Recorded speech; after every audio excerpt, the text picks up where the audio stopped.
Hi guys, అందరికీ నమస్కారం. నేను మీ మహేష్. మీ ముందుకు ఈరోజు స్కాలర్షిప్తో వచ్చాను. స్కాలర్షిప్ ఎవరిస్తున్నారంటే స్టేట్ బ్యాంక్ ఆఫ్ ఇండియా కొత్తగా ఒక స్కాలర్షిప్ ప్రోగ్రామ్ని స్టార్ట్ చేసింది. దాన్ని కనుక మనం అప్లై చేసుకోవాలంటే ప్రజెంట్ 6 నుంచి 10 వరకు చదువుకునే స్టూడెంట్స్ ఎవరైనా అప్లై చేసుకోవచ్చు. ఫస్ట్ ఇయర్, సెకండ్ ఇయర్ కానీ ఎవరైనా అప్లై చేసుకోవచ్చు. Degree first year, second year కానీ, ఫైనల్ ఇయర్ కానీ ఎవరైనా అప్లై చేసుకోవచ్చు. అలానే పీజీ ఫస్ట్ ఇయర్ కానీ, ఫైనల్ ఇయర్ కానీ ఎవరైనా కూడా అప్లై చేసుకోవచ్చు. ఇంతకీ ఈ అప్లికేషన్ డెడ్లైన్ ఎప్పుడంటే అక్టోబర్ 1వ తేదీ. అంటే అక్టోబర్ 1వ తేదీకి అప్లికేషన్ ఎండ్ అయిపోతుంది.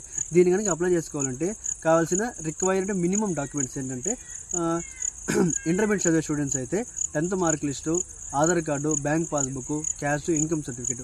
డిగ్రీ స్టూడెంట్స్ అయితే 10th mark list, inter mark list, Aadhaar card, bank passbook, caste, income certificate.